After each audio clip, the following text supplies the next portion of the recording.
looking at those things with collective efficacy, I think one of the things besides the social emotional learning, which we know more than ever is incredibly important. I have thought about the power of collective teacher efficacy through the recent conversations that have come up. I guess they're not so recent, but they've definitely taken on more importance over the past year. And that is of race and racial reckoning. When people talk about equity. And I was thinking, for those of us in the United States, obviously we can look to a lot of examples of where racial reckoning needs to be a part of the conversation. But even with Jenni, people in your home country of Canada, we know that we can look at First Nations populations, right? And how do we include those populations?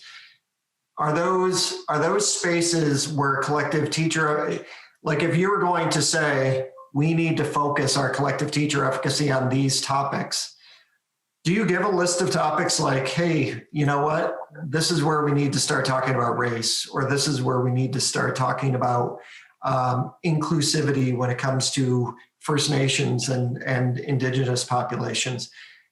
Is that where we should be spending our time with collective teacher efficacy? Well, I think definitely it's important that we have to close the divide. And I know of a recent study published by Roger Goddard, where he looked at exactly that. Like, we know that the research around collective teacher efficacy and increases in student achievement, we know that is solid research dating back, 30, 40 years.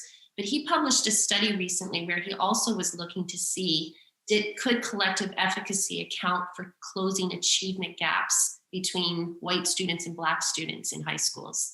And he found that it accounted for a 50% reduction in a gap in achievement. And so I think that there's more and more research that's being done to look at the effects on different subgroups, but it should be always part of the conversation.